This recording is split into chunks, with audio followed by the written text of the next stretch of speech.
বারাকাতুহু। আল্লাহ পাক আমাদের উপর এক বিশেষ দয়া করেছেন, যার জন্য আমরা এই রহমতের প্যান্ডেলের তলে আসতে পারেছি। কথা ঠিক না বেঠিক? অনেক ভাইরা এখনো কিন্তু বাড়িতে আছে, বাজারে আছে, আছে না? আছে না? নাই?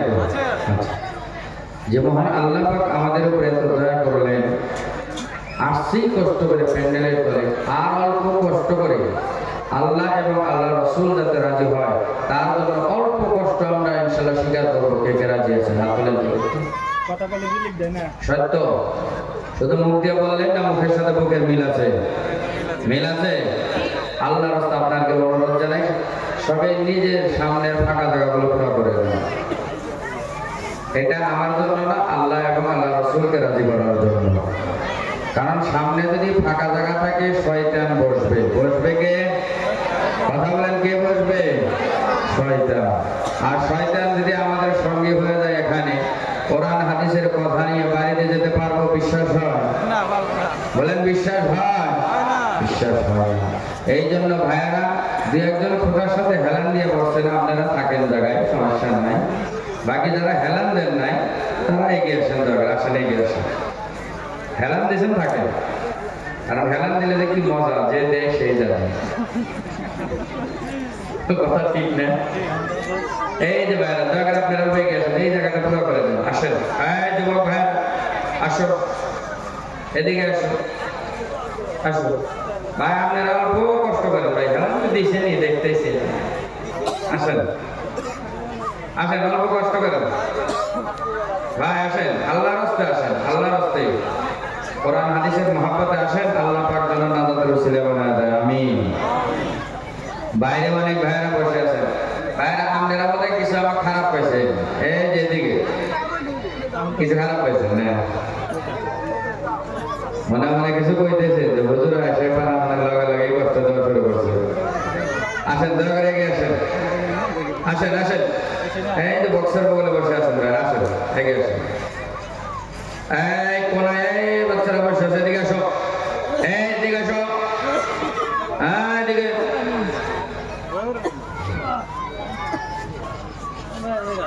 আলহামদুলিল্লাহ, আলহামদুলিল্লাহ নাহমাদুহু ওয়া নাস্তাঈনুহু ওয়া নাস্তাগফিরুহু ওয়া নু'মিনু বিহি ওয়া নাতাওয়াক্কালু আলাইহি ওয়া নাউযু বিল্লাহি মিন শুরুরি আনফুসিনা ওয়া মিন সাইয়্যাতি আ'মালিনা।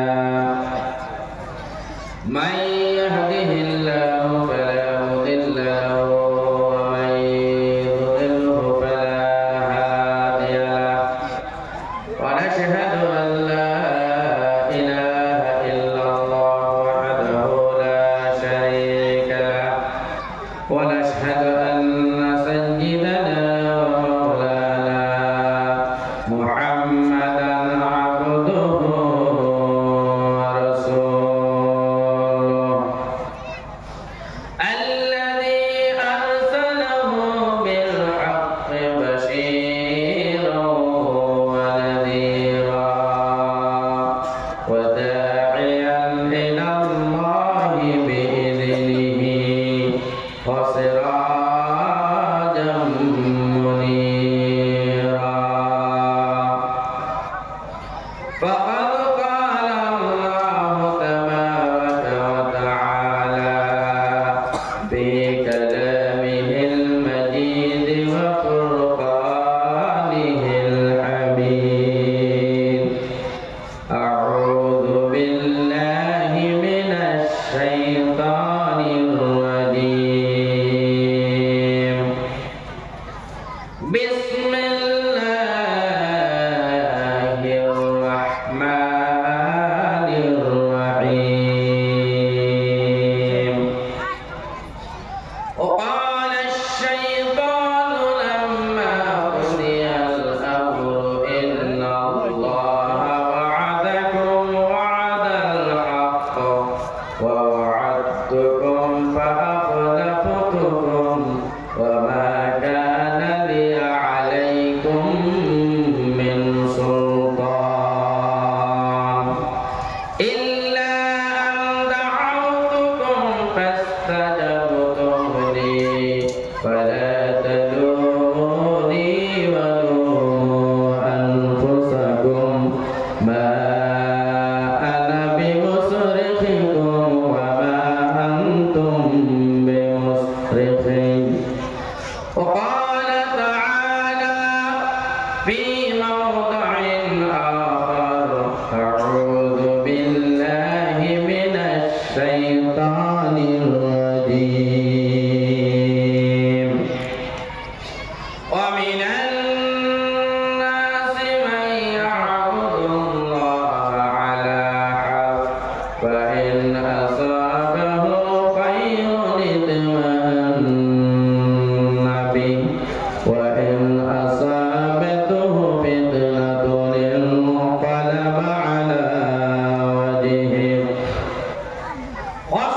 وعن أبي الدرداء رضي الله تعالى عنه قال أوصاني خليلي صلى الله عليه وسلم ألا تشرك بالله شيئا وإن قطعت أو حرقت ولا تترك صلاة مكتوبة متعمدا فمن تركها متعمدا فقد برئت منه الذمة ولا تشرب الخمر فإنها مفتاح كل شر أو كما قال عليه الصلاة والسلام. وقال تعالى في شأن حبيبه أعوذ بالله من الشيطان الرجيم إن الله وملائكته يصلون على النبي يا أيها الذين آمنوا صلوا عليه وسلموا تسليما اللهم صل على سيدنا مولانا محمد وعلى آل سيدنا مولانا محمد জানো আজকের এই লারওয়াজা উন্নয়ন যুবকদের উদ্যোগে আয়োজিত এই বিশাল ওয়াজ মাহফিলের সভাপতির পদে অলঙ্কিত সুনাম ধন্য মান্যবর সুযোগ্য সভাপতি সাহেব, আজকের জলসার মূল আকর্ষণ মুখ্য অতিথি হযরতুল আল্লাম হযরত মাওলানা আব্দুল বাতিন আনসারী দামাত বরকাতুহুল আলিয়া, আজকের জলসার অন্যান্য অতিথিগণ, মঞ্চে উপবিষ্ট মুআজ্জাজ উলামায়ে কিরাম, আমার সম্মুখে বসে থাকা আমার বাবার বয়সের মুরব্বিয়ান সকল, জাতির মেরুদণ্ড স্বরূপ যুবক তরুণ ভাই ও বন্ধুগণ, পর্দার আড়ালে অবস্থানরত সম্মানিতা মা ও ভগ্নীগণ, সমস্ত প্রশংসা সেই মহান আল্লাহ পাকের জন্য যে আল্লাহ পাক আমাদের উপরে দয়া করে এই জান্নাতের টুকরে বসার তৌফিক দান করলেন। আমরা সকলে সুউচ্চ কণ্ঠে একসঙ্গে সুর মিলিয়ে সুরলিত কণ্ঠে সেই আল্লাহর দরবারে শুকরিয়া আদায় করে নিচ্ছি। সকলে বলছি আলহামদুলিল্লাহ। যারা সামনে বসে আছেন তাদের আওয়াজ কিছু আসছে আলহামদুলিল্লাহ, পিছনে যারা আছেন মনে হয় আওয়াজটা করেন না। আর কেন করবেন? মানুষের অভ্যাস হলো মানুষ কোনো কথা বলার আগে চিন্তা করে এই কথাটা আমার নিজস্ব পার্সোনালি কোনো স্বার্থ কোনো লাভালাভ আছে না। যদি লাভালাভ আছে তাহলে ওই কথার থেকে মানুষ আগ্রহী হয়, আর যদি লাভালাভ নয় তাহলে ওই কথার থেকে মানুষ আগ্রহী হয় না। কথা ঠিক না? ঠিক ঠিক না গো আমার বন্ধুগণ? আলহামদুলিল্লাহর কত মর্যাদা! এই কথা যদি আমাদের জানা থাকতো তাহলে আলহামদুলিল্লাহর আওয়াজ এমন হতো না। আমাদের অন্তরের অন্তঃস্থল থেকে আলহামদুলিল্লাহর আওয়াজ বেরিয়ে আসতো। বিশ্বনবী মুহাম্মদুর রাসূলুল্লাহ সাল্লাল্লাহু আলাইহি ওয়াসাল্লাম বলেন, আলহামদুলিল্লাহ তামলাল মিজান। কোন বান্দা যদি আলহামদুলিল্লাহ পড়ে আল্লাহ পাক ওই বান্দার মিজানের পাল্লাটা ভরে দিবে। হ্যাঁ, সুবহানাল্লাহর ফজিলত সম্পর্কে যদি আমরা জানি তাহলে সুবহানাল্লাহর আওয়াজ হবে। আমার বন্ধুগণ, বিশ্বনবী মুহাম্মদুর রাসূলুল্লাহ সাল্লাল্লাহু আলাইহি ওয়াসাল্লাম তিনি বলেন, কোন বান্দা যদি একবার সুবহানাল্লাহ পড়ে আল্লাহ পাক ওই বান্দার জন্য জান্নাতের ভিতরে একটা গাছ রোপণ করে দেয়। কিসে আওয়াজ হচ্ছে ভাই? মহাত্মা দোস্ত বুজুর্গ, যে সমস্ত যুবকেরা মুরব্বীরা এই অঞ্চলের লোকেরা অনেক কষ্ট করে শ্রম দিয়ে অর্থ খরচ করে সময় দিয়ে এই ওয়াজ মাহফিলের আয়োজন করলো, আল্লাহ পাক যেন কিয়ামতের দিন যারা শোনার জন্য আসছে, বলার জন্য আসছে, সকলের জন্য যাতে আল্লাহ পাক নাজাতের ওসিলা করে দেয়। আমিন। বর্তমান কোরআনের কথায় মানুষ যেতে চায় না। আমার তাকে বক্তা সাহেব বলছে সারা দুনিয়াটা ফিতনায় পরিপূর্ণ হয়ে গেছে। কথা ঠিক না ভাই? ঠিক। অথচ আল্লাহ পাক বলেছেন আমি চলে যাব, দুইটা বস্তু আমি রেখে যাব, দুইটা বস্তু যদি তোমরা শক্ত করে ধরতে পারো তাহলে আমি নবী ঘোষণা দিয়ে গেলাম তোমরা কোনোদিন পথভ্রষ্ট হবে না। তার ভিতরে এক নম্বর হলো আল্লাহর কোরআনে কারীম।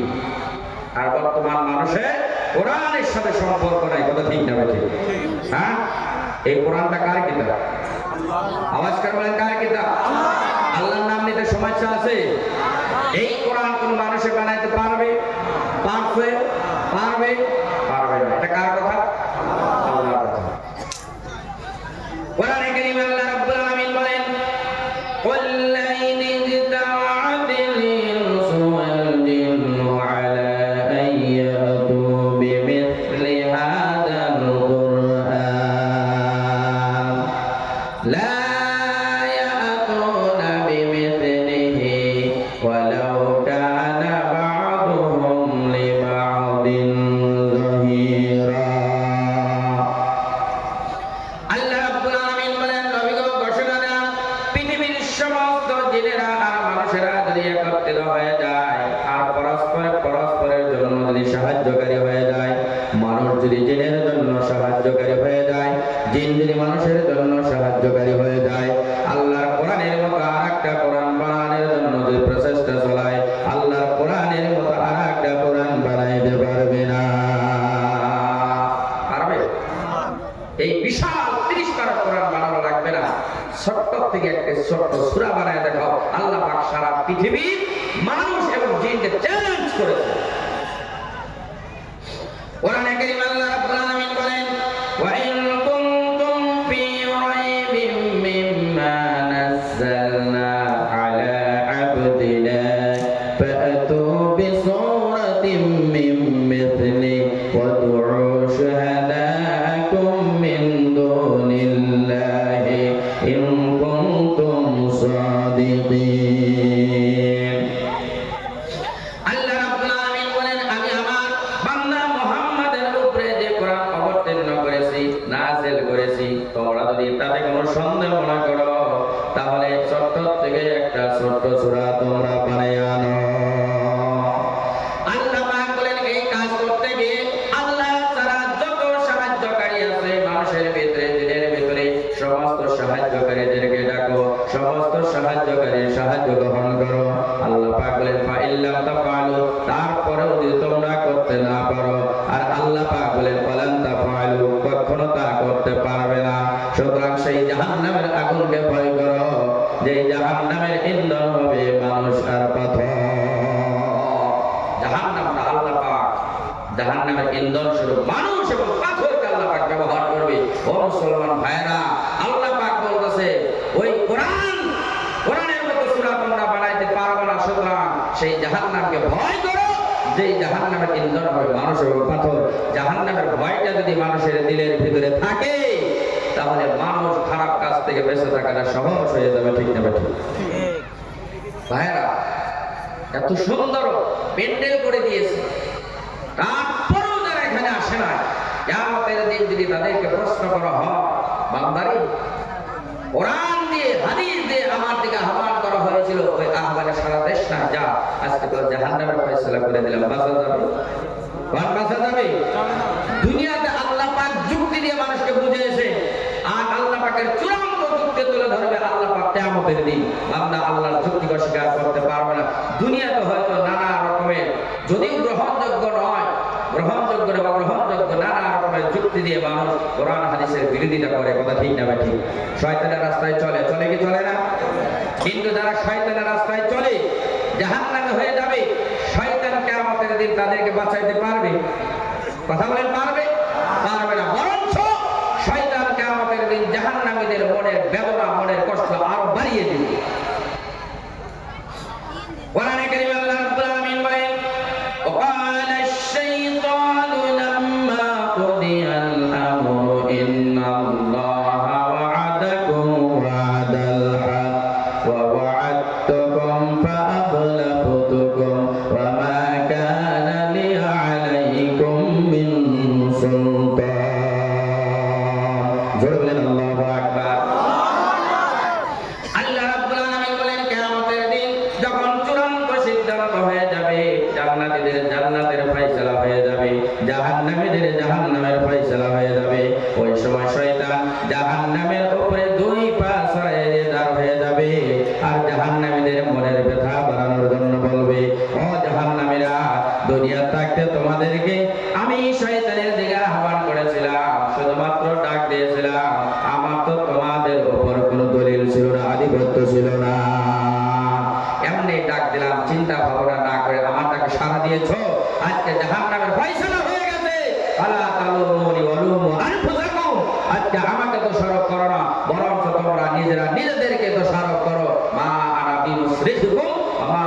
বিমুসরিখিন, আজকে আমিও তোমাদের উদ্ধারের ব্যাপারে কোনো সাহায্য করতে পারবো না, আর তোমরাও আমার উদ্ধারের ব্যাপারে কোনো সাহায্য করতে পারবো না। তাহলে ভাই মাত্রম দোস্ত বুজুর্গ, শয়তানের রাস্তা ছাড়া লাগবে কি লাগবে না? কথা বলে লাগবে কি লাগবে না? এই দুনিয়ার খরচ এই জীবনের প্রেমে পড়ে শয়তানের রাস্তা অবলম্বন করে যারা নিজের সুখময় আনন্দময় জান্নাতের চিরস্থায়ী জীবনটা ধ্বংস করে দেয়, আমি তো মনে করি তার থেকে বড় মূর্খ বুর্বক আর কেউ হতে পারে না। ঠিক না? দুনিয়ার জিন্দেগির কোনো গ্যারান্টি আছে? কোনো গ্যারান্টি নাই। আল্লাহ পাক জিন্দেগি একটা দিয়েছে, পরীক্ষা করার জন্য দিয়েছে। আল্লাহ পাক আমাদের উপরে স্যাটেলাইট ফিট করে রেখে দিয়েছে, সিসি ক্যামেরা ফিট করে রেখে দিয়েছে। ওর বান্দা কিয়ামতের দিন এক মুহূর্তে কেউ অস্বীকার করতে পারবে না। তা পারবে? কোরআনে কারীম আল্লাহ রাব্বুল আলামিন বলেন, ইয ইয়াতালাক্কাল মুতালাক্কিয়ানি আনিল ইয়ামিনি ওয়া আনিশ শিমালি কাঈদ, মা ইয়ালফিযু মিন কাওলিন ইল্লা লাদাইহি রাকীবুন আতীদ।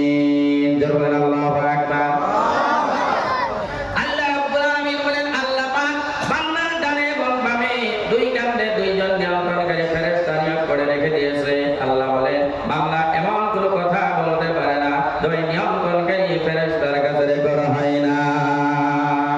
ও মুসলমান ভাইরা, আমরা মনে করি গোপনে গুনাহ করলাম, দুনিয়ার কেউ জানে না, কিন্তু আল্লাহ পাক সাবধান করে দিয়েছেন, সতর্ক করে দিয়েছেন, বান্দা তোমার ডানে এবং বামে ফেরেশতা নিয়োগ করে রেখে দিয়েছি, তুমি যাই বলো না কেন ওই নিয়ন্ত্রণকারী ফেরেশতার কাছে সব রেকর্ড হয়ে যায়। ও মুসলমান ভাইরা, এই বিশ্বাস যদি আমাদের কলিজার ভিতরে থাকে যে আমি যাই করি না কেন, যাই বলি না কেন, দুনিয়ার কেউ যেটা না জানে, জানে কে? কথা বলেন, কথা বলেন। দুনিয়ার কেউ যেটা শোনে না, শোনে কে? এমন কোন জায়গা আছে যেখানে আল্লাহর কর্তৃত্ব চলে না, যেখানে গুনাহ করলে আল্লাহ পাক দেখে না, আল্লাহ পাক জানে না? এমন যদি কোনো জায়গা আপনি বের করতে পারেন, আপনি যান গুনাহ করেন, সমস্যা নাই, কিন্তু আল্লাহর কসম করে বই এমন কোনো জায়গা আপনি বের করতে পারবেন? বলে পারবেন? পারবেন না। সমুদ্রের তলে যাবেন, তাও আল্লাহর কর্তৃত্ব চলে যাবে। আকাশে চলে যাবেন, কর্তৃত্ব চলে কার? আল্লাহ। কোরআনে কারীম আল্লাহ রাব্বুল আলামিন বলেন, ইয়া মাশাআল জিন্নি ওয়াল ইনসি ইন ইসতাতা'তুম আন তানফুযু মিন আকতারিস সামাওয়াতি ওয়াল আরদি ফানফুযু লা তানফুযুনা ইল্লা বিসুলতান। আল্লাহ রাব্বুল আলামিন বলেন, ও জিনের দল, ও মানব সকল, তোমাদের পক্ষে যদি সম্ভব হয় আমি আল্লাহর আকাশ জমিনের চার সীমা পাড়ি দিয়ে অন্য কোন জায়গায় যাওয়াটা যদি তোমাদের জন্য সম্ভব হয়, চলে যাও। আল্লাহ পাক বলেন, তা তো তোমাদের পক্ষে সম্ভব নয়। ও মুসলমান ভাইরা, আল্লাহ পাক আমাদেরকে আকাশ জমিনের মাঝখানে এমন করে প্যাকেট করে রেখে দিয়েছেন, এই প্যাকেট থেকে বেরিয়ে যাওয়ার ক্ষমতা কোনো মানুষের নাই, কোনো জিনের নাই। আছে? হ্যাঁ? যেহেতু আল্লাহর কর্তৃত্বের বাইরে আপনি আর আমি বেরিয়ে যেতে পারবো না, কিসের লাফালাফি? লাফালাফি কিসের? অহংকার কিসের? কেন আপনার আমার মত কোরআন বিরোধী হয়? কিয়ামতের দিন আল্লাহ পাক মেমোরি দিয়েছেন, আল্লাহ পাক হাত দিয়েছেন, আল্লাহ পাক পা দিয়েছেন। আমরা মনে করছি এমনিই দিচ্ছে। আমার হাত দিয়ে আমি দোয়া করবো, হুজুরের আসলে কি যায়? আমার মুখ দিয়ে আমি মত পান করবো, হুজুরের কি হয়? আমার কিছু হয়? আমার কিছু হয় না। আল্লাহ পাক দায়িত্ব দিয়েছে যে সমস্ত যুবকেরা, মুরব্বীরা এত সুন্দর কোরআন বলার জন্য ব্যবস্থা করে দিল, এই মাধ্যমে আমি আপনাদেরকে বলে যাই, আমার দায়িত্ব হলো আপনাদের কাছে পৌঁছে দেওয়া। যদি না মানেন, কিয়ামতের দিন নিজের কপালে নিজে থাপড়াবেন, কোনো লাভে আসবে না। কারণ কোরআনে কারীমে আল্লাহ রাব্বুল আলামিন বলেন, কুল্লামা উলকিয়া ফিহা ফাউজুন সাআলাহুম ফাযালাতুহা আলাম ইয়াতিকুম নাযীর। কোরআনে কারীমে আল্লাহ পাক বলেন, কিয়ামতের দিন যখনই কোনো জাহান্নামী দলকে জাহান্নামে নিক্ষিপ্ত করা হবে, জাহান্নামের দারোগা ফেরেশতারা ওই জাহান্নামী দলের লোকদেরকে জিজ্ঞেস করবে, ও জাহান্নামী দল, কেন জাহান্নামে হয়ে গেলা? দুনিয়া থাকতে তোমাকে কেউ জান্নাত জাহান্নামের কথা বলেছিল না, কোন সতর্ককারী তোমার সম্মুখে গিয়েছিল না। আল্লাহ রাব্বুল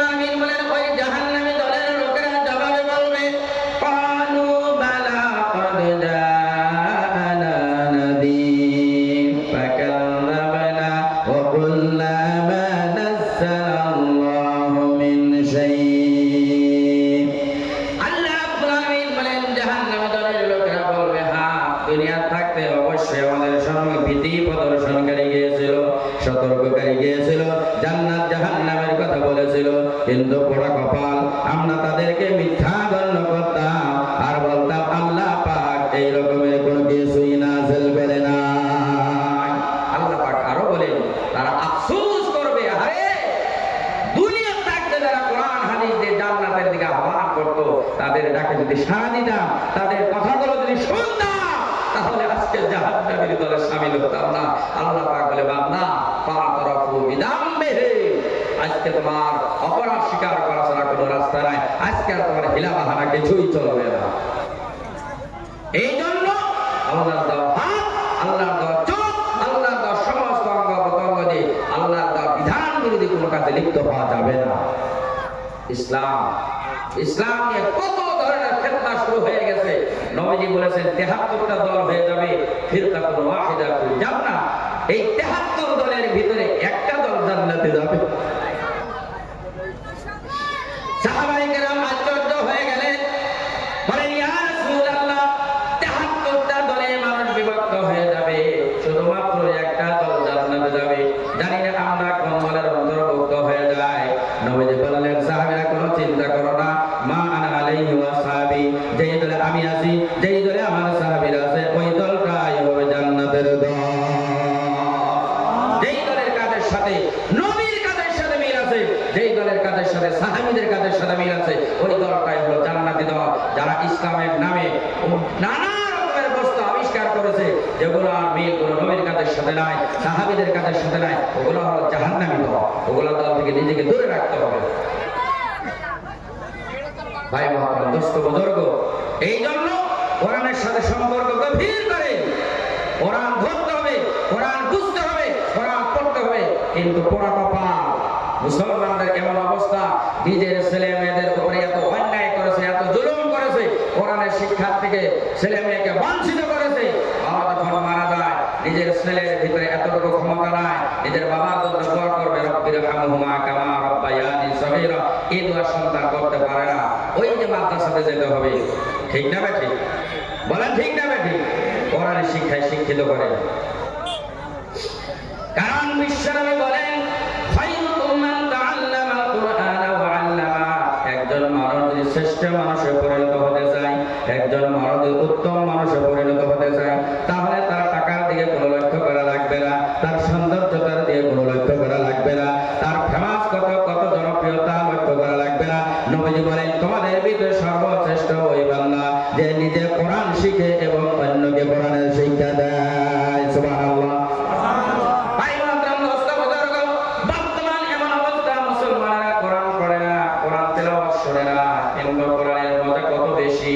যদি আমরা মনোযোগ সহকারে কোরআনে কারীমের তেলাওয়াত শুনি, তাহলে আমাদের মনটা মুগ্ধ হয়ে যায়।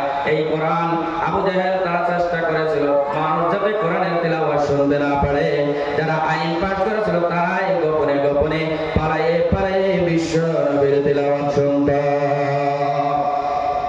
ভাই মাদ্রাম দোস্ত বুজুর্গ, কোরআনের মজা কত বেশি। বিশ্ব নবী যখন তাহাজ্জুদের নামাজের দণ্ডায়মান হয়ে কোরআনে কারীমের তেলাওয়াত করতেন, নবীর মুখের তেলাওয়াত কত সুন্দর, যারা শুনছে তারা অনুধাবন করতে পারবে।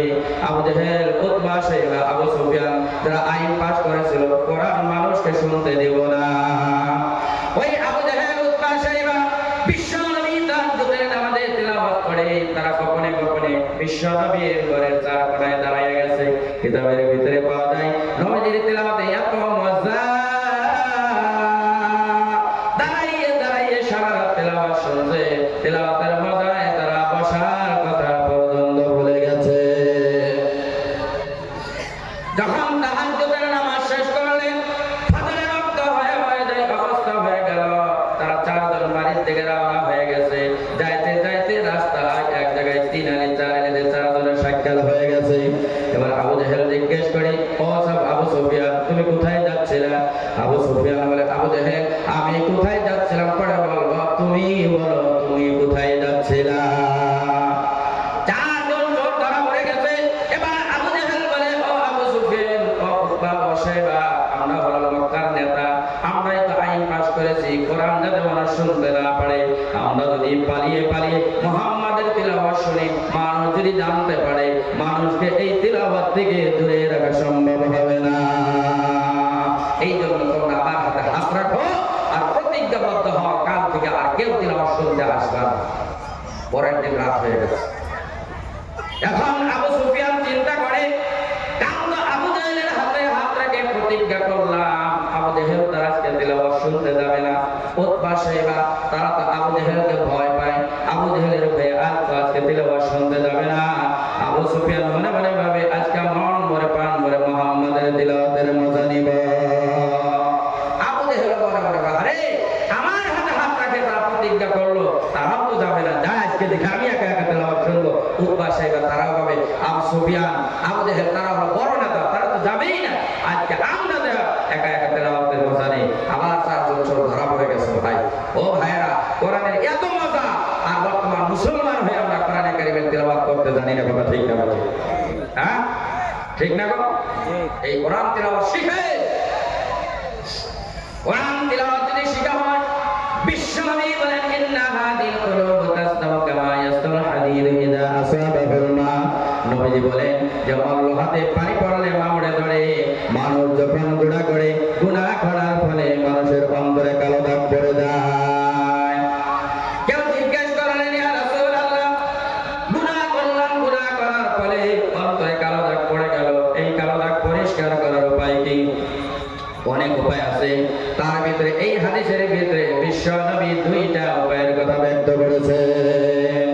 তার ভিতরে 1 নম্বর উপায় হলো তিলাওয়াতুল কোরআন। নবীজি বলেন কোরআনে কারীমের তিলাওয়াত করো। ও ভাই মাতরম দোস্ত বুজুর্গ নবীর উম্মতরা, কোরআন যদি তিলাওয়াত করা হয় তাহলে আল্লাহ পাক কোরআনের নূরে অন্তরে গুনাহের দাগ মুছে অন্তরটা নূরান্বিত করে দিবে। সুবহানাল্লাহ।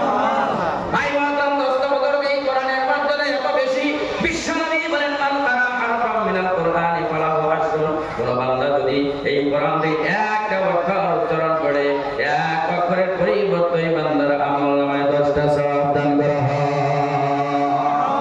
এক অক্ষরে কয়টা সওয়াব? 10টা। ধরে বলেন কয়টা? 10টা। আপনাদের খারাপ লাগতেছে? না। শেষ করে দিব? না। আধা ঘন্টা শুনবেন? আধা ঘন্টা শুনবেন? কে কে না শুনবেন হাত তোলেন তো দেখি। বেদাল আছে, বেদাল কিছু আছে। শুনবেন কে কে? হাত তুলে দেখান তো দেখি। আল্লাহ হাত তুলে কবুল করে দাও, আমিন। ভাই মাতরম দোস্ত বুজুর্গ, কোরআন তিলাওয়াত শিখে আপনি আমি যখন কবরে চলে যাব, আপনার আমার সন্তান যদি তিলাওয়াত করে, ওই তিলাওয়াতের সওয়াব আমরা কবরে বসে বসে পাবো কি পাবো না? বলেন পাবো কি পাবো না? এই কোরআনের শিক্ষায় যদি শিক্ষিত করতে চান, ভক্ত মাদ্রাসা এগুলাকে উন্নত করতে হবে। বর্তমান মুসলিমের অবস্থা হলো, একজন ইমাম সাহেব রেখে দিয়েছে 5,000 টাকা দরমা, সারা সমাজের 200-300 ছেলে আসে, আনাকুম জানাকুম করে কোরআন শুদ্ধ করে শিখতে পারে না। ইমাম সাহেব ছাড়া কি করবে? একাকি 300 ছাত্র কন্ট্রোল করা যায়? না, যায় না। বলেন কন্ট্রোল করা যায়? কন্ট্রোল করা যায় না। এই জন্য ভাইরা, সমাজের প্রত্যেকজন মানুষের এটা দায়িত্ব। এই দায়িত্ব যদি পালন না করে, যদি আপনার সন্তানেরা কোরআন শিক্ষা থেকে বঞ্চিত হয়ে যায়, একজন ইমাম সাহেব রাখছে, অন্য কোনো শিক্ষকের ব্যবস্থা করে নাই, কিয়ামতের দিন আল্লাহর দরবারে আসামির কাতারে দাঁড়াতে হবে। সন্তান বলবে, হে আল্লাহ, আমার মা বাবা কোথায়? কে আমাকে দিনের শিক্ষা থেকে বঞ্চিত করলো? তাকে আমার সম্মুখে আনে, তাকে পদদলিত করে, পা দিয়ে পাড়ায়, হাসরায়, ছাত্রায়, আর আমি জাহান্নামে যাব। বক্তব্য উন্নত করবো ইনশাআল্লাহ। এত টাকা খরচ করতে পারি আমরা, ইমাম সাহেব বছরে 500 টাকা দিতে কলিজা ছিঁড়ে দেয় একদম। বাহ ভাই, একজনের 500 টাকা, 2 জন টাকা 1000 টাকা দেয়, বছরে কত টাকা খরচ করি আমরা? করি? করবো ইনশাআল্লাহ। বক্তব্য উন্নত করবো ইনশাআল্লাহ। কে কে রাজি আছেন? হাত তোলেন তো দেখি। এই যদি হয়, আপনার ছেলে মেয়ে যদি কোরআনের শিক্ষায় শিক্ষিত হয়ে যায়, সকালবেলায় সূরা ইয়াসিন তেলাওয়াত করবে, ওই ছেলেটা রাস্তায় বেরিয়ে যাবে, ওই ছেলেটা মক্কান করবে না ইনশাআল্লাহ। ঠিক না ভাই মাতরম দোস্ত বুজুর্গ? বর্তমান সমাজটা কলুষিত হয়ে গেছে, কারণ সন্তানের কাছে মা বাবার বর্তমান কোনো সম্মান নাই। কথা ঠিক না ঠিক? এই যে সম্মান নাই, শুধুমাত্র ছেলে মেয়েদের দোষ নয়, এখানে মা বাবার দোষ আছে, ছেলে মেয়েকে উপযুক্ত শিক্ষায় শিক্ষিত করে নাই। ও যুবক ভাইরা, যুবতীরা, আমি তোমাদের হাতে ধরে বলি, পায়ে ধরে বলি, মা বাবার অবাধ্য হওয়া যাবে না। কারণ আল্লাহ নবী বলেন, আল আকওয়ালিদাই, আল্লাহ নবী বলেন, মা বাবার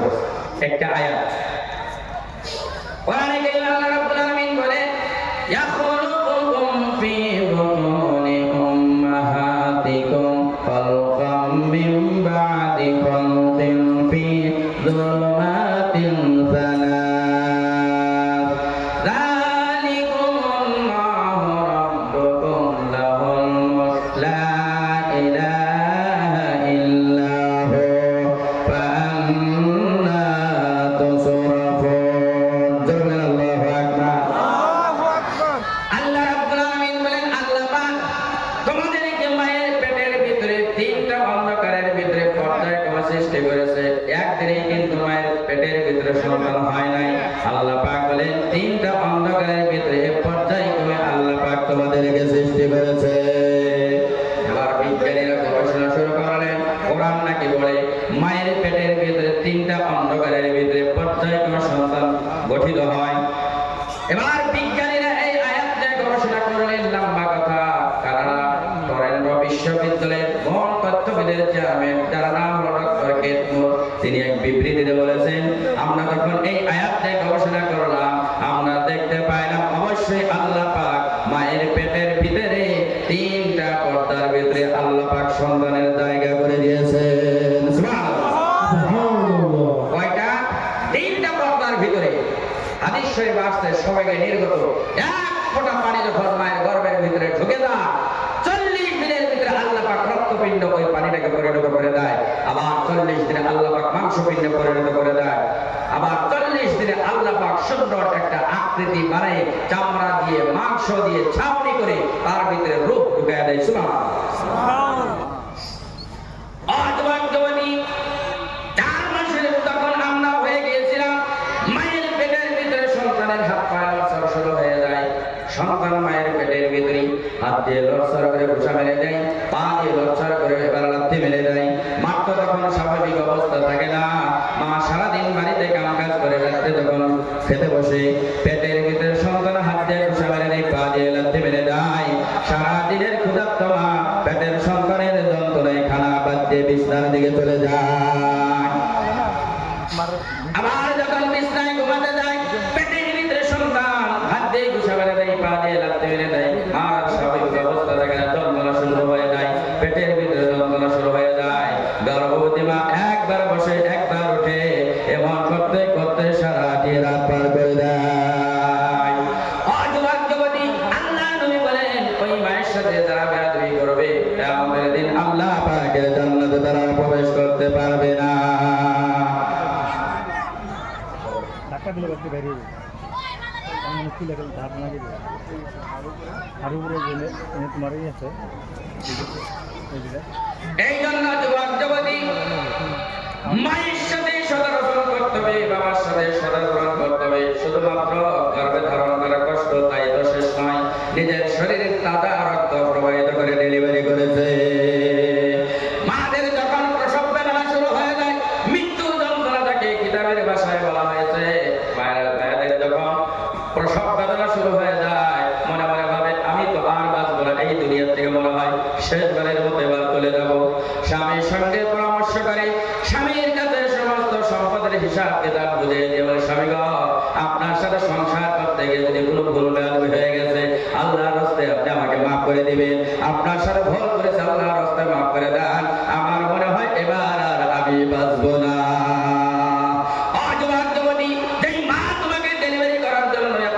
স্বীকার করেছে শরীরের তাজা রক্ত প্রবাহিত করেছে ওই মায়ের সাথে বেয়াদবি করলে আল্লাহ নবী বলেন কিয়ামতের দিন মা বাবার অবাধ্য সন্তান আল্লাহ পাকের জান্নাতে যেতে পারবে না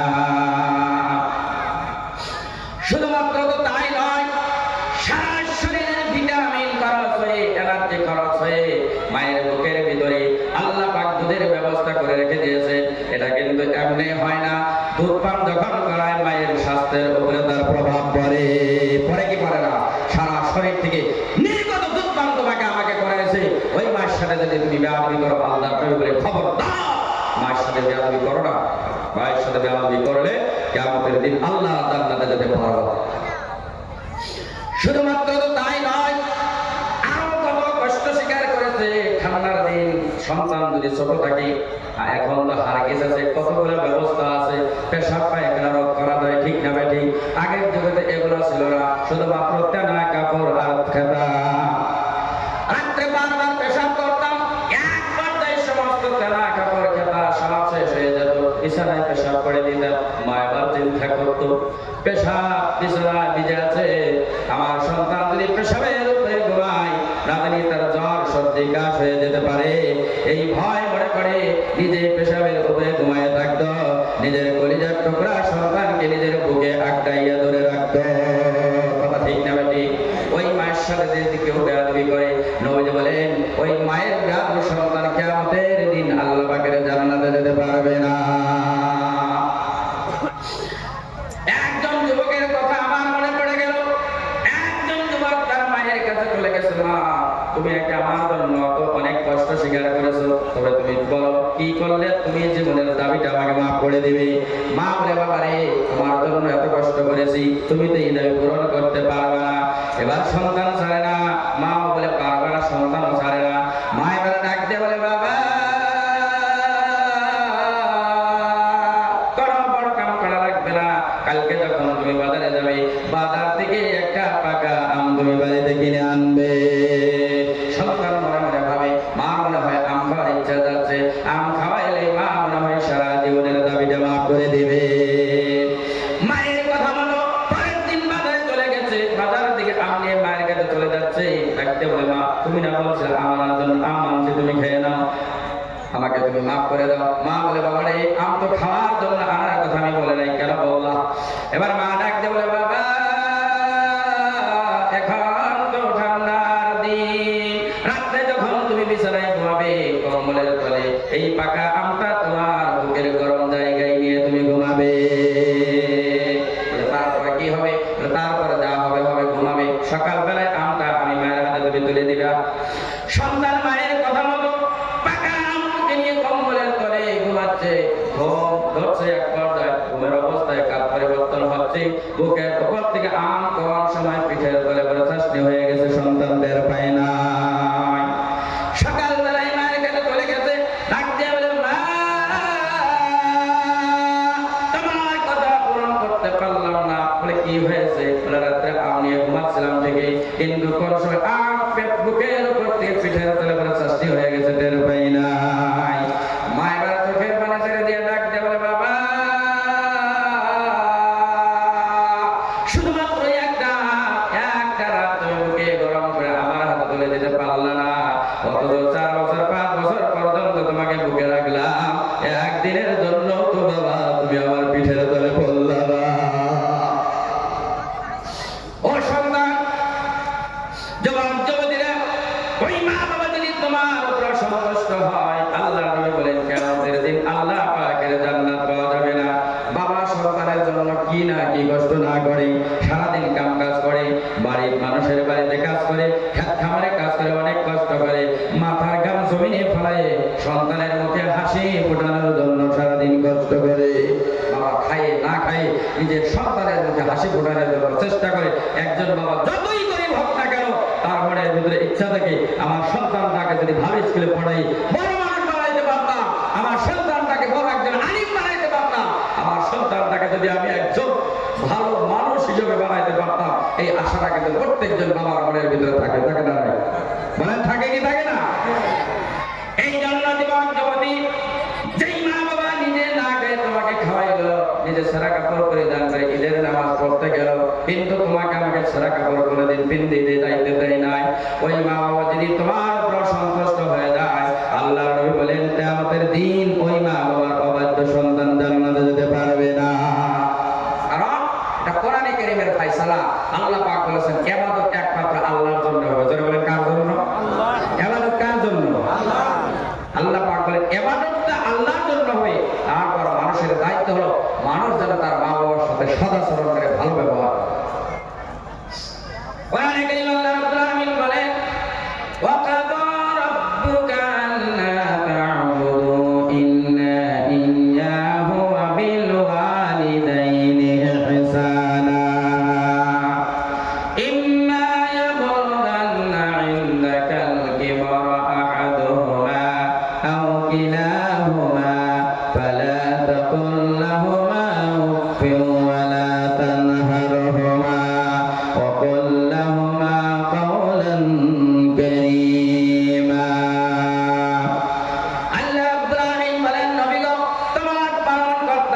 থেকে চূড়ান্ত সিদ্ধান্ত হয়ে গেছে এক আল্লাহ ছাড়া কারো ইবাদত করা যাবে না। তবে মা বাবার সাথে ভালো আচরণ করতে হবে।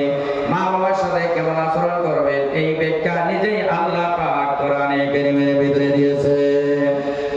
কোরআনে কারীমের ভিতরে আল্লাহ পাক ব্যাখ্যা দিয়েছে মা বাবার ভিতরে দুইজন অথবা একজন যদি বার্ধক্য অবস্থা তোমার জীবন্ত অবস্থায় তোমার সম্মুখে উপনীত হয়, আল্লাহ পাক বলেন তাই মা বাবার সঙ্গে উফ শব্দ পর্যন্ত ব্যবহার করা যাবে না। উফ শব্দ ব্যাখ্যা এমন কোন কথা মা বাবার সাথে ব্যবহার করা যাবে না যে কথা দ্বারা মা বাবার মনের ভিতরে আঘাত লাগে, এমন কোন শব্দ মা বাবার সাথে ব্যবহার করা যাবে না। কেমন ব্যবহার করবে? আল্লাহ পাক বলেন ফাকুল্লাহুমা কাওলান কারীমা, সম্মানজনক আচরণ সম্মানজনক ব্যবহার তুমি মা বাবার সাথে করো। তারপর আল্লাহ পাক বলেন ওয়াখফিদ লাহুমা জানাহাল যুল্লি মিনার রাহমা ওয়া কুর রাব্বিরহামহুমা কামা রাব্বায়ানি সগীরা। আল্লাহ রাব্বুল আলামিন বলেন মা বাবার জন্য তোমার বিনয়ের ডানাটা তুমি বিছাইয়ে দাও। কিন্তু এখানে প্রশ্ন করবেন হুজুর, মানুষের তো হাত থাকে, মানুষের তো ডানা থাকে না। ডানা থাকে পশু পক্ষীর, কথা ঠিক না ঠিক? মানুষের ডানা থাকে না হাত থাকে? বলেন হাত থাকে না ডানা থাকে? আল্লাহ পাক বলতেছেন তোমার মা বাবার জন্য তোমার বিনয়ের ডানাটা তুমি বিছিয়ে দাও, পেরে দাও। এর দ্বারা বুঝতে হবে একটা পাখির যদি ডানা ধরে আপনি বেঁধে দেন তাহলে ওই পাখির শরীরের সমস্ত শক্তি শেষ হয়ে যায়, কারণ তার সমস্ত শক্তি তার ডানার ভিতরে নিহিত থাকে। ঠিক না ঠিক? যেমন ভাবে সমস্ত ক্ষমতা ডানার ভিতরে পশুপক্ষীর থাকে, আল্লাহ পাক ডাক দিয়ে বলেন ও পৃথিবীর সন্তানেরা তোমার সমস্ত শক্তি তোমার মা বাবার সম্মুখে তুমি বিছাইয়ে দাও। এই হলো একটা ব্যাখ্যা। আর একটা দৃষ্টান্ত দেওয়া যায়, যেমন জঙ্গলে পশুপক্ষী আছে, বাসায় তারা অবস্থান করে, জঙ্গলে যখন তুফান শুরু হয়ে যায় দেখবেন পশুপক্ষীর মা তার পাখাটা ছড়ায় দেয় আর বাচ্চাগুলো পাখার তলে চলে আসে, কিস কিস আওয়াজের মাধ্যমে সিগন্যাল দিয়ে দেয় আর বুঝাইতে চায় ও মা যতদিন পর্যন্ত তোমার পাখার তলে আমার জায়গা আছে কমাস কম ততদিন পর্যন্ত আমার কোনো চিন্তা নাই। এর দ্বারা এটা বোঝাতে হচ্ছে যেমন পশুপক্ষীর মা ডানা ছড়াইয়া দিলে তারপরে বাচ্চারা গিয়ে যেমন মনোভাব নেয় আমার মায়ের পাখার তলে যতদিন জায়গা আছে ততদিন পর্যন্ত আমার কোনো চিন্তা নাই, এমন ভাবে সন্তান মা বাবার সাথে এমন আচরণ করতে হবে মা বাবা যাতে বুঝতে পারে যতদিন পর্যন্ত আমার সম্মুখে আমার সন্তান আছে কমাস কম ততদিন পর্যন্ত আমার কোনো চিন্তা নাই। এই হলো মা বাবার সাথে আচরণের ব্যাখ্যা। ও যুবক ভাইরা, ভুলেও কোনোদিন মাকে বুড়ি বলবে না, ভুলেও কোনোদিন বাবাকে বুড়া বলবে না, ভুলেও কোনোদিন মা বাবার সাথে খারাপ আচরণ করবে না, কারণ আল্লাহর নবীর হাদিস মা বাবার সন্তান আল্লাহ পাকের জান্নাতে যেতে পারবে না। এমনকি আল্লাহ পাকের কিয়ামতের দিন একটা করুণার দৃষ্টি বান্দার প্রতি হবে। নবীজি বলেন আল্লাহর করুণা আল্লাহর দয়ার দৃষ্টির থেকে মা বাবার অবাধ্য সন্তান বঞ্চিত হয়ে যাবে। আসে দেওয়া হবে। এই জন্য যুবক যুবতী এক নম্বর আমি ওয়াজ করে গেলাম মা বাবার সাথে তুমি সদাচরণ করো। মা বাবা যদি অসন্তুষ্ট হয়ে যায় কিয়ামতের দিন তোমার আমার আমল আমাদেরকে বাঁচাইতে পারবে না, কারণ আমার তোমার কি ইবাদত আছে? পাঁচ ওয়াক্তের নামাজ আমরা রেগুলার করতে পারি না, কোরআন পড়তে জানি না, তাহাজ্জুদ তো দূরের কথা, কথা ঠিক না বেঠিক? বিশ্বনবীর সাহাবী একজন সাহাবীর এত মর্যাদা, সারা পৃথিবীর ওলিদের মর্যাদা যদি এক পাল্লায় করা হয় একজন সাহাবীর পায়ের একটা ধুলার সমতুল্য হবে না। বিশ্বনবীর সাহাবী আলকামা রাদিয়াল্লাহু তাআলা আনহু মৃত্যু শয্যা বিছানায় পড়ে আছে, তার সম্মুখে কলিমা তালকিন করা হয়, আলকামার মুখ দিয়ে কলিমা বের হয় না।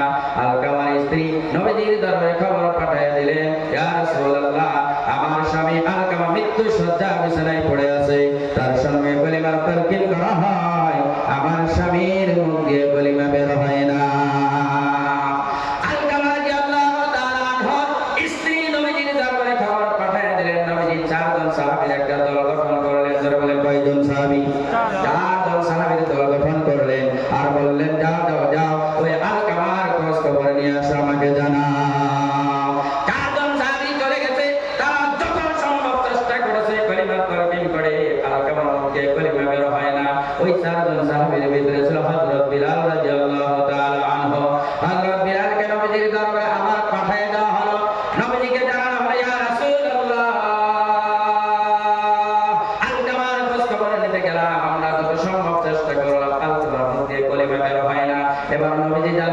পাঠাইলেন বিলাল, খোঁজ খবর নাও আলকামার মা বাবা আছে কিনা নাই। হযরত বিলাল রাদিয়াল্লাহু তাআলা আনহু খোঁজ খবর নিয়ে জানতে পারলেন তার মা একদম বার্ধক্য অবস্থা উপনীত হয়ে গেছে, লাঠির সাহায্য ছাড়া চলতে পারে এত বুড়ি হয়ে গেছে, এখনো জীবন্ত অবস্থায় আছে। নবীজি পাঠাইলেন বিলাল, যাও যাও আলকামার মার কাছে আমি নবীর ফরমান জানাইয়া দাও। আমি নবী নাকি তার মাকে ডেকেছি, ওই বুড়ি মা যদি আমি নবীর কাছে আসতে না পারে ওই বুড়ি মাকে বলে দিবা স্বয়ং নবী বুড়ি মার কাছে চলে আসবে। ও মুসলমান ভাইরা, সাহাবা সাহাবিয়া নবীজিকে নিজের জীবন থেকে বেশি কষ্ট বেশি তারা পছন্দ করত। জীবন চলে যেত কোনো খবর করতো না, নবীর শরীরে একটা কাঁটার আঘাত লাগবে সাহাবারা সহ্য করতে পারত না। এবার বুড়িমা ডাকতে বলে বিলাল, বিশ্বনবী আমাকে তলব করেছে, আমি যাব না, নবীজি আমার কাছে চলে আসবে, কোনোদিন হতে পারে না। আমার যতই কষ্ট হোক না কেন আমি নবীজির দরবারে চলে যাব। বুড়ি মানুষ চলতে পারে না, লাঠিতে ভর করে অনেক কষ্ট করে নবীজির দরবারে চলে গেছে। ডাক দিয়ে বলে ইয়া রাসূলুল্লাহ, আপনি নাকি আমাকে তলব করেছেন? নবীজি ডাকতে বলে হ্যাঁ বুড়িমা, তোমার সন্তান আলকামা একেবারে অন্তিম মুমূর্ষ অবস্থায় পড়ে আছে, তোমার সন্তানের প্রতি তোমার কোনো অভিযোগ আছে নাকি? আলকামা রাদিয়াল্লাহু তাআলা আনহু বুড়ি মানুষ বলে ইয়া রাসূলুল্লাহ, আমার সন্তান ইবাদতে উন্নত, নামাজে উন্নত, রোজায় উন্নত, সদকায় উন্নত, দান খয়রাতে উন্নত, শুধুমাত্র তিনি আমার স্ত্রীকে আমি মায়ের উপরে বেশি প্রাধান্য দিত, এমন এমন ভাষা আমার উপর প্রয়োগ করেছে, আমি মার মনটা যেন ছিদ্র ছিদ্র হয়ে গেছে। এবার নবীজি ডাকতে বলেন বুড়িমা, তোমার সন্তান আলকামাকে মাফ করে দাও। বুড়িমা ডাকতে বলে ইয়া রাসূলুল্লাহ, আমার সন্তান আলকামা এত কষ্ট করে ভাষা আমার উপর প্রয়োগ করেছে, কেমন করে আমার সন্তানকে মাফ করতে পারি? ভাই মহতরম দোস্ত বুজুর্গ, হাদিসের ভিতরে পাওয়া যায় বিশ্বনবী হযরত বিলালকে আদেশ করলেন, বিলাল খড়ি একত্রিত করো, খড়ি একত্রিত করে আগুন জ্বালাও, আগুনকে উত্তেজিত করো, জ্বলন্ত আগুনের ভিতরে আমি আলকামাকে জীবন্ত অবস্থায় নিক্ষেপ করে দিব। কারণ মা তো মা হয়, সন্তানের সাধারণ কষ্ট মা সহ্য করতে পারে না। আলকামা রাদিয়াল্লাহু তাআলা আনহুর মা বুড়ি মানুষ, চোখ দিয়ে পানি পড়ে, ডাক দিয়ে বলে ইয়া রাসূলুল্লাহ, আমি বুড়ি হয়ে গেছি, তাই কি হয়েছে? এখনো তো আমি জীবন্ত অবস্থায় আছি, আমার সন্তানকে আমার চোখের সামনে আগুনে নিক্ষেপ করবেন না, একজন মা হিসেবে তুমি সহ্য করতে পারবে না। নবীজি বুঝাইতে চাইলেন বুড়িমা, তুমি যদি তোমার সন্তানকে মাফ না করো আর কলিমা ছাড়া যদি বিদায় হয়ে যায়, জাহান্নামের আগুনে জ্বলবে, আর জাহান্নামের আগুন হলো এই দুনিয়ার আগুন থেকে অনেক কষ্টকর। আলকামা রাদিয়াল্লাহু তাআলা আনহুর মা সন্তানের কষ্ট সহ্য করতে না পারে ওরা ঘোষণা দিলেন, ইয়া রাসূলুল্লাহ, আমার সন্তান আলকামার প্রতি আমার যত আক্ষেপ ছিল সমস্ত আক্ষেপ আল্লাহর রাস্তায় আমি মাফ করে দিলাম। সুবহানাল্লাহ। হযরত বিলাল রাদিয়াল্লাহু তাআলা আনহু বর্ণনা করেছেন, বলেছেন আমি খোঁজ খবর নিয়ে দেখলাম যে মুহূর্তে আলকামা রাদিয়াল্লাহু তাআলা আনহুর মা তাকে মাফ করার ঘোষণা দিয়েছেন, ওই মুহূর্তে তার মুখ থেকে কলিমা বের হয়ে গেছে, লা ইলাহা ইল্লাল্লাহ মুহাম্মাদুর রাসূলুল্লাহ সাল্লাল্লাহু আলাইহি ওয়াসাল্লাম।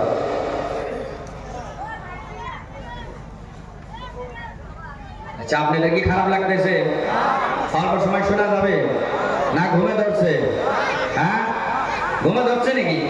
ঘুমের কিছু ট্যাবলেট দেওয়া লাগবে। এক হুজুর ওয়াজ করার জন্য যাচ্ছে, সভাপতি সাহেব বলছে, হুজুর সারা জীবন তো ওয়াজ করলাম স্ত্রীর উপরে স্বামীর হক কি, আজকে আপনার ওয়াজ করতে হবে স্বামীর উপরে স্ত্রীর হক। এই ওয়াজ কিন্তু বহুত কম হয়, কম হয় না? তো হুজুর আবু দাউদ শরীফের একটা হাদিস বর্ণনা করেছেন, ওই হাদিসের ভিতরে 4টা হকের কথা বর্ণনা করেছেন। বক্তা সাহেব বলেছে, দেখো স্বামীর উপর স্ত্রীর হক হলো 4টা। তারা বলেন কয়টা? 4টা। 1 নম্বর হক হলো স্বামী যা খাবে স্ত্রীকে তা খাওয়াবে। আর 2 নম্বর হক হলো স্বামী যা পড়বে পরিধান করবে স্ত্রীকে পরিধান করাবে। আর 3 নম্বর হক হলো স্বামী স্ত্রীর মুখমণ্ডলে কোনোদিন আঘাত করবে না। আর 4 নম্বর হক হলো রাত্রের বেলায় কোনোদিন স্বামী স্ত্রীকে ঘর থেকে বের করে দেবে না। আর বর্তমান দেখা যায় আমরা যারা স্বামী আছি এই 4টাতেই লিপ্ত, ঠিক না? ঠিক এক যুবক নতুন নতুন বিয়ে করেছে, ওয়াজটা ব্যাখ্যা দেয় না, সময় শেষ। যে হুজুর ওয়াজ করলো নিজে যা খাইবে স্ত্রীকে খাওয়াইবে, বাড়িতে চলে গেছে। বাড়িতে যাওয়ার পর সুন্দর একদম ডাক দিছে মধুর সুরে, স্ত্রী দরজা খুলে দিছে। খুলে দেওয়ার পর বলে যাও তো তাড়াতাড়ি করে ম্যাচটা নিয়ে আসো। বলে কেন? বলে আনো। ম্যাচটা নিয়ে আসছে, স্বামীর হাতে দিচ্ছে, পকেটে হাত দিয়ে বিড়ি বের করে ম্যাচের বিড়ি স্ত্রীর হাতে তুলে দেয়, কয়েক বিড়িটা বলে কে জলসা মানে এগুলো শিখে আসছে। কয় না হুজুর ওয়াজ করতে নিজে যা খাও স্ত্রীকে খাও, আমি বিড়ি টেনে তুমি মোটে এরকম তো করবেন না। হ্যাঁ, আমার মা বলতে একটা সুন্দর ব্যাপার আছে, কিন্তু এটা কিন্তু ঠিক ঠিক না নাই? সবার থেকে সুন্দর ব্যাপার কার বেশি? পুরুষের না মা বোনদের? বলেন, মা বোনদের সুন্দর ব্যাপার আছে। মা বোনেরা কিছু গায়ে করতেছে, আমাকে ল্যাঙ্গা করতে পারে। এক হুজুর ওয়াজ করছে, দেখো তোমার স্ত্রী তোমার জন্য কত কষ্ট স্বীকার করে।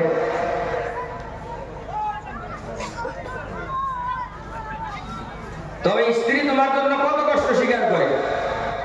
তোমার বংশ রক্ষা করার জন্য একজন জিন্দা মানুষকে পেটে বহন করে, ডেলিভারি করে, সারা তারা তাজা শরীরে রক্ত দিয়ে আবার নিজের শরীর থেকে দুধ পান করে, কত কষ্ট করে। তবে মাঝে মধ্যে তুমি তোমার স্ত্রীর প্রশংসা করো, তোমাকে রান্না করে খাওয়া প্রশংসা করবা, কাপড় ধুয়ে দেয় প্রশংসা করবা। এক যুবক নতুন নতুন বিয়ে করছে তো হুজুরের ওয়াজ শুনে বাড়িতে চলে গেছে। যাওয়ার পরে স্ত্রীকে ডাক দিচ্ছে, ভাত খাওয়ার দিচ্ছে, রাত অনেক হয়ে গেছে। এখন হুজুর ওয়াজ করছে যে স্ত্রীর প্রশংসা করবে। যুবক প্রশংসা শুরু করছে, আরে জান আজকে যে রান্না করছো তরকারি মজার মতো, এত স্বাদ হয়েছিল তরকারি, আমরা ভালো লাগে না লাগে এটা আলাদা কথা, মজা হয়েছে তরকারি। স্ত্রীর তো মাথা গরম হয়ে যায়। আমার যে এক লোক না খায়, আজকে তরকারি খুব মজা হয়েছে, স্ত্রীর তো মাথা গরম। দ্বিতীয়বার যখন বলছে আজকে তরকারি খুব মজা, বলতে দেরি তাড়াতাড়ি করে হাতে ছিল চামচ দিয়ে মাথা দিয়ে করে বাড়ি মারছে, মাথা করে রক্ত বের হয়ে গেছে। আমি যুবক চিন্তা করি, কেন হুজুরের ওয়াজ করলাম, স্ত্রীর প্রশংসা করলাম, স্ত্রী মহব্বত বেশি করবে, মাথা ফাটা না। তাই কে গো, হুজুরের ওয়াজের উপরে আমল করলাম, তুমি আমাকে মহব্বত করবে বেশি বেশি। আজকে রাতে আমার মাথা ফাটাইলো, মাথা ফাটাবো না মানে ওই এতদিন হলো বিয়ে হয়েছে, এতদিন রান্না করে খাওয়া, একদিন আমার প্রশংসা না। আজকে আমার শরীরে অল্প জ্বর জ্বর বা আমি তরকারি রাঁধি না, ওই যে ওই থেকে তরকারি চাই আনছি, মনে হয় কোরবানির মেশালা তো তোমার ব্যবহার আছে নানি, এত প্রশংসা কেন? সারা জীবন প্রশংসা নাই, আজকে ওই বাড়িতে তরকারি চাই আনছি, আজকে ওই বাড়ির প্রশংসা বেজাল। এই জন্য মানল মা বোনেরা সন্দেহ আমার করবেন না, কোনো টাইম স্বামীরা ওয়াজ শুনে যায় আপনার প্রশংসা করে। তো এক নম্বরে ওয়াজ করলাম হাদিস শরীফ, এটা কিন্তু আমার কথা নয়। মা বাবার অবাধ্য সন্তান কিয়ামতের দিন আল্লাহ পাকের জান্নাতে যেতে বলেন যাতে পারবে। দুই নম্বরে বিশ্বনবী বলেন আল মারাতুল মুতারাজ্জিলাতুল মুতাশাব্বিহাতু বির-রিজাল। আল্লাহ নবী বলেন যে সমস্ত মহিলা পুরুষের বেশ ধারণ করে, পুরুষের মতো পোশাক পরিধান করতে চায়, পুরুষের মতো চুল কাটতে চায়, পুরুষের মতো রাস্তায় চলাফেরা করতে চায়, নবীজি বলেন ওই সমস্ত মহিলা কিয়ামতের দিন আল্লাহ পাকের জান্নাতে যেতে পারবে না। এই দুনিয়াতে মা বোনদের কোনো মৌলিক অধিকার ছিল না, কোনো সম্মান ছিল না। ইসলাম মা বোনদেরকে সম্মান দান করেছে। আর বর্তমান মা বোনদের অভিযোগ ইসলাম নাকি মুসলমান মহিলাদেরকে সম্মান দেয় না। কোরআনে কারীম আল্লাহ রাব্বুল আলামিন বলেন ওয়া ইযা বুশশিরা আহাদুহুম বিল উনসা যাল্লা ওয়াজহুহু মুসওয়াদ্দান ওয়া হুয়া কাযীব। আল্লাহ রাব্বুল আলামিন বলেন কোন মানুষকে যদি কন্যা সন্তানের সুসংবাদ প্রদান করা হতো, কোন মানুষ যদি জানতো আমার স্ত্রী মেয়ে সন্তান জন্ম দিয়েছে, আল্লাহ পাক বলেন তাহলে মানুষের কপালটা কষ্টে যেত এবং চেহারা মলিন হয়ে যেত। আপনাদের কোন মৌলিক অধিকার ছিল না। বিশ্বনবীর একজন সাহাবী দাহিয়া কালবী রাদিয়াল্লাহু তাআলা আনহু কাঁদে, চোখের পানি নিয়ে নবীজির দরবারে হাজির, ডাক দেয়া বলে ইয়া রাসূলুল্লাহ, জীবনে এত বড় অপরাধ করেছি, আল্লাহ পাক আমার গুনাহ মাফ করবে। নবীজি জানতে চাইলেন ও দাহিয়া কালবী কেউ করেছো? দাহিয়া কালবী কান্দে, চোখ দিয়ে পানি পড়ে, ডাকতে বলে ইয়া রাসূলুল্লাহ, আমি দাহিয়া কালবী, আমার এই হাতে একটা দুইটা নয় ৭২টা জীবন্ত মেয়ে কবরে খনন করে জিন্দা অবস্থায় গেড়ে দিয়েছি। দাহিয়া কালবী কান্নার বলে ইয়া রাসূলুল্লাহ, জীবনের শেষ মেয়েটা হলো আমার মেয়ে জামিলা, যার বয়স ছিল 5-6 বছরের মেয়ে। 5-6 বছরের মেয়েকে বাহানা করে আমি জঙ্গলে নিয়ে গেলাম। ওই মেয়েকে দফন করার জন্য যখন আমি কবর খনন করি, গর্ত খনন করি, গর্ত খনন করতে গিয়ে যখন আমার শরীরে মাটি লেগে যায়, ইয়া রাসূলুল্লাহ, আমার কলিজার টুকরা সন্তান মেয়ে জামিলা তার হাতে আঙ্গুল দিয়ে আমার শরীরের মাটিগুলো সাফ করে দেয়। ইয়া রাসূলুল্লাহ, আমার সন্তান তো জানে না, আমার কলিজার টুকরা মেয়ে জামিলা তো জানে না কার জন্য আমি গর্ত খনন করি। আমাকে বলে, আব্বা এত কষ্ট করে আপনি কেন গর্ত খনন করেন? ইয়া রাসূলুল্লাহ, এক পর্যায়ে গর্ত খনন করা শেষ হয়ে গেল, আমি আমার মেয়ে জামিলাকে ধাক্কা দিয়ে গর্তের ভিতরে ফেলিয়ে দিলাম। তখন তো আমার মেয়ের আর বোঝার কোনো বাকি ছিল না। 2 হাত জোর করে ডাক দিয়ে বলে, বাবা আমি তোমার মেয়ে হিসেবে সমাজে যদি তোমার কোনো অপমান হয়, তোমার যদি কোনো বেইজ্জতি হয়, বাবা কথা দিলাম এমন জায়গায় চলে যাব যেখানে পৃথিবীর কেউ জানবে না আমি দাহিয়া কালবের মেয়ে জামিলা। দাহিয়া কালবি বলে, ইয়া রাসূলুল্লাহ, আমার মেয়ে আবেগ পূর্ণবদ্ধ আমার পাষাণে স্পর্শ করলো না, হাতে একটা পাথর নিলাম, ওই পাথর দিয়ে যখন আমার মেয়ের বুকের উপরে নিক্ষেপ করলাম, আমার মেয়ে ডাক দিয়েছিল, বাবা ইয়া রাসূলুল্লাহ। ওই ডাকটা যেন এখনো আমি দাহিয়া কালবির কানে বসে, এখনো মনে হয় আমার মেয়ে জামিলা আমাকে বাবা বলে ডাকতেছে। ইয়া রাসূলুল্লাহ, আমার এই অপরাধগুলোকে আল্লাহ পাক মাফ করবে। আল্লাহ বলে, আপনাদের কোনো সম্মান ছিল না। এই ঘটনা শুনে নবীজির চোখ দিয়ে পানি পড়ে, 2 চোখ দিয়ে পানি পড়ে দাড়ি মোবারক ভিজে ভিজে পড়তেছে। আর নবীজি বলে, মানুষ হয়ে মানুষের সাথে এমন খারাপ আচরণ করতে পারে? ইসলাম আপনাদেরকে কত সম্মানিত করেছে। বিশ্বনবী ঘোষণা দিচ্ছেন, কোন মানুষের যদি 2 জন মেয়ে থাকে আর 2 জন মেয়েকে সুশিক্ষায় কোনো বাবা যদি শিক্ষিত করে, সৎ পাত্রস্থ করতে পারে, এই 2 আঙ্গুল দিয়ে নবীজি ইশারা করেছেন, ওই 2 মেয়ের বাবা আমি নবীর সঙ্গে জান্নাতে এই অবস্থায় থাকবে। সুবহানাল্লাহ। আপনাদের কত সম্মান।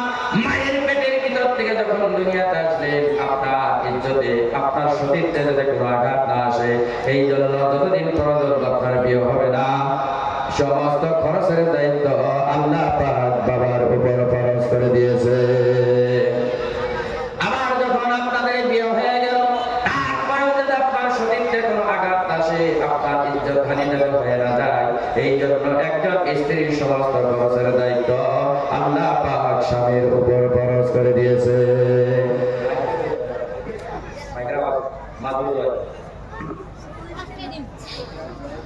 ভাই মহতরম দোস্ত বুজুর্গ ও মা বোনেরা, আমার যখন বিবাহের মাধ্যমে পবিত্র সম্পর্কের মাধ্যমে সন্তানের মা হয়ে গেলেন, তখন তো আপনার সম্মান এই দুনিয়াতে থাকলো না।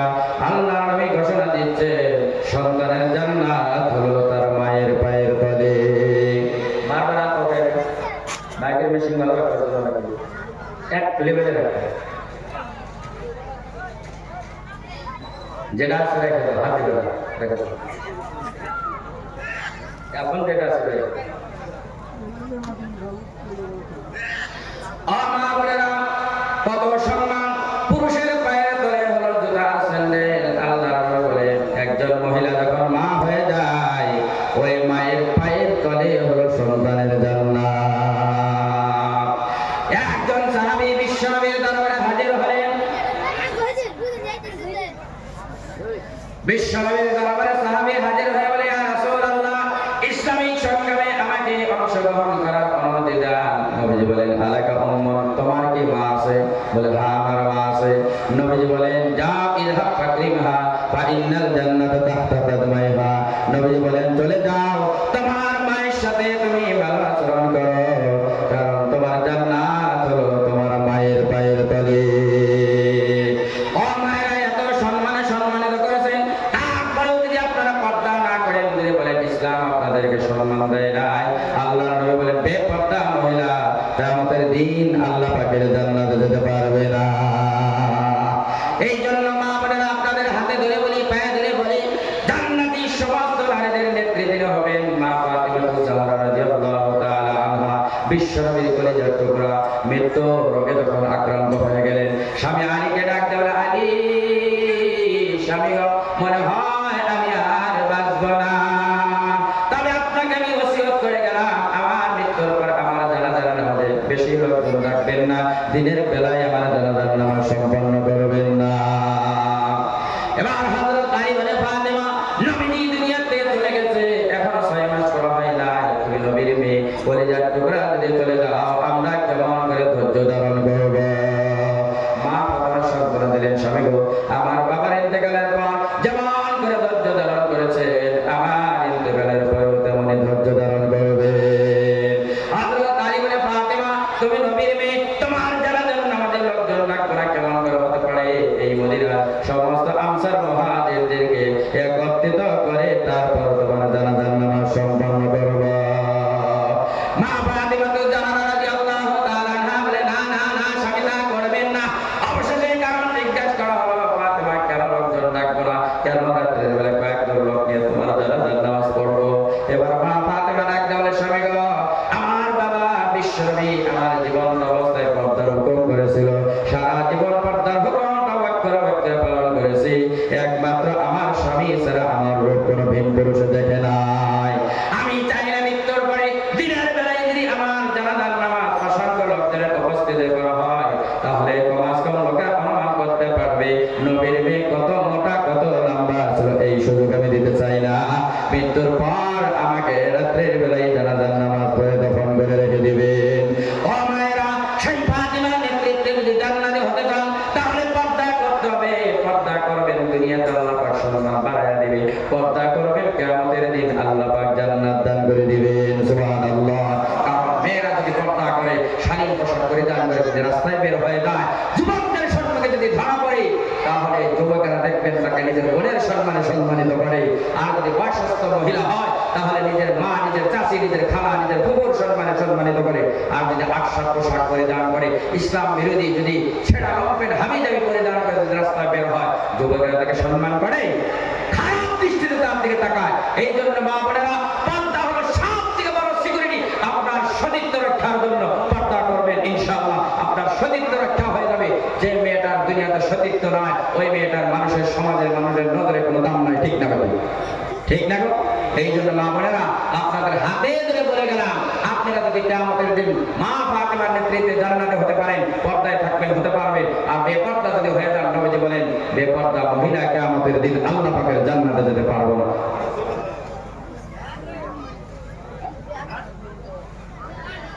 এই জন্য আমি আমার বক্তব্য শেষের দিকে যাচ্ছি। ভুল ক্রমে গুনাহ করেছেন, আল্লাহর দরবারে তওবা করে আল্লাহ পাক জীবনের সমস্ত গুনাহগুলো মাফ করে দিবে। আল্লাহ পাক বলেন, কুল ইয়া ইবাদিয়াল্লাযীনা আসরাফু আলা আনফুসিহিম লা তাকনাতু মির রাহমাতিল্লাহ। আল্লাহ রাব্বুল আলামিন বলেন, নবী গো ঘোষণা দেন, যারা নিজের উপরে গুনাহ করে জুলুম করেছে, আল্লাহ পাক ডাক দিয়ে বলেন, ও বান্দাগণ, যারা নিজের উপর গুনাহ করে জুলুম করেছো, তোমরা আমি আল্লাহর দরবারে নিরাশ হও না, আমি আল্লাহর কাছে মাফ চাও, আমি আল্লাহ তোমাদের জীবনের গুনাহগুলো মাফ করে দিব। সুবহানাল্লাহ। ভাই, আমি তো সঙ্গে বলবো না, যেহেতু বেয়াদবি হুজুর আসছে, এই জন্য তওবা করেন। আল্লাহর নবী আগের পরে সমস্ত গুনাহ আল্লাহ পাক মাফ করে দিয়েছে। তারপরে নবীজি দিনে কমাস 70 বার তওবা করতেন। আর আমরা কয়বার তওবা করি গো? কয়বার তওবা করি? তওবা করা লাগবে। ওয়াজ করে গেলাম, 4টা ওয়াজ দিয়ে গেলাম, আমল করবেন। 1 নম্বরে ওয়াজ করলাম, কোরআন মজবুত করে ধরেন, কোরআন নিজে শিখে নিজের ছেলে মেয়েকে শেখান। 2 নম্বর ওয়াজ দিয়ে গেলাম, মা বাবার সাথে ভালো আচরণ করেন। 3 নম্বর ওয়াজ দিয়ে গেলাম, মা বোনদেরকে আপনারা পর্দায় থাকেন, আল্লাহ পাক আপনার সম্মান বাড়াইয়া দিবে। আর 4 নম্বর ওয়াজ দিয়ে গেলাম, যত গুনাহ ভুল ক্রমে হয়ে গেছে, রাত্রে যখন বিছানায় ঘুমাবেন, ভালো কাজ করেছেন, আলহামদুলিল্লাহ, আল্লাহর প্রশংসা করবেন।